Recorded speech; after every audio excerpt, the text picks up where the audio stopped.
Bismillahirrahmanirrahim. Assalamualaikum warahmatullahi wabarakatuh.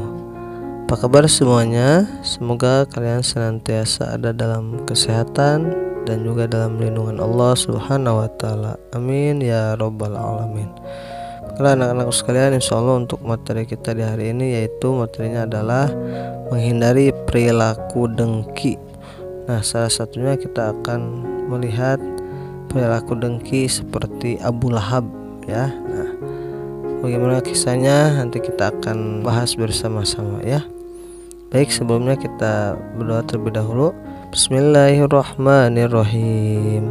Raditu billahi robba wa bil islami dina wa bi muhammadin nabiyya wa rasula. Rabbi zidni ilma warzuqni fahma. Alhamdulillahi rabbil alamin.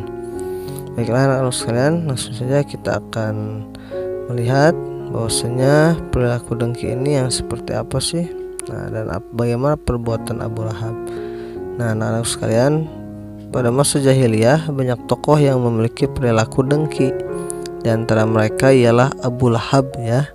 Kedengkiannya ini diabadikan oleh Allah Subhanahu wa taala di dalam Al-Qur'an surat Al-Lahab ya. Nah, mungkin kalian semuanya sudah tahu ya. Bismillahirrahmanirrahim. Tabbat siyada abi lahabi wa tab. Bahwasanya ya, binasalah kedua tangan Abu Lahab dan sesungguhnya dia akan binasa. Ma agana anhu maluhu wa ma kasab. Tidaklah berfaedah kepadanya harta bendanya dan apa yang ia usahakan. Sayasla naron zatal lahab. Kelak dia akan masuk ke dalam api yang bergejolak. Wa mra'atuhu hammalatal hatab. Dan begitu pula istrinya pembawa kayu bakar. Fi jidha hablum mim masad. Yang di lehernya itu ada tali dari sabut. Nah ya, yang dimaksud dengan kedua tangan Abu Lahab ini ya dalam surat Al-Lahab ialah Abu Lahab sendiri ya.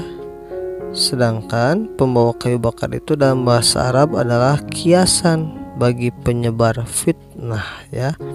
Istri Abu Lahab yang bernama Ummu Jamil disebut pembawa kayu bakar karena dia selalu menyebarkan fitnah untuk memburuk-burukan Nabi Muhammad SAW dan kaum muslim ya. Biasanya tukang-tukang sihir dalam melakukan sihirnya itu membuat buhul-buhul dari tali lalu membacakan jampi-jampi dan menghembuskan nafasnya ke buhul tersebut ya. Nah, orang yang berperilaku dengki tidak senang kalau orang lain berhasil dan akan senang bila orang lain menderita. Orang dengki ini akan berusaha supaya segala sesuatu yang dimiliki orang lain itu rusak ya atau berpindah kepadanya. Allah Subhanahu wa taala selalu melindungi Nabi Muhammad sehingga akal busuk yang dilakukan oleh Abu Lahab dan istrinya selalu gagal. Melalui malaikat Jibril Allah menyelamatkan Nabi Muhammad SAW ya. Nah, kisah Abu Lahab berpura-pura sakit untuk menjebak Nabi Muhammad. Dia menggali lubang yang sangat dalam. Di dalamnya dipenuhi duri. Tujuannya yaitu tentu saja supaya Nabi Muhammad terperosok ke dalamnya.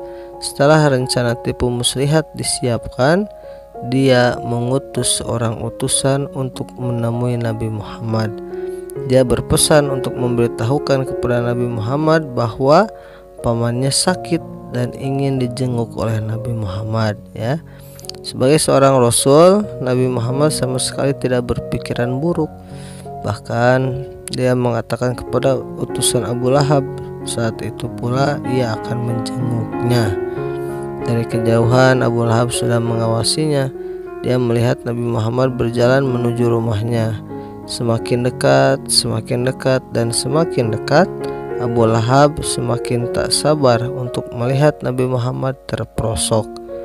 Hanya tinggal beberapa langkah lagi, malaikat Jibril memberitahukan kepada Nabi Muhammad tipu muslihat Abu Lahab dan memerintahkan kepada Nabi Muhammad untuk berbalik ke rumahnya.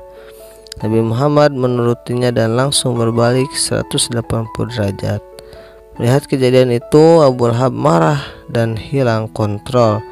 Dia langsung berlari membawa senjata untuk menikam Nabi Muhammad.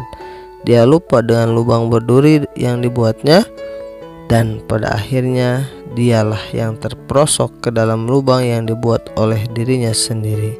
Nah ya, ini disebut senjata makan tuan ya, peribahasanya seperti itu. Nah, Abu Lahab berteriak-teriak kesakitan dan meminta pertolongan. Saat itu tidak ada seorang pun yang menolongnya.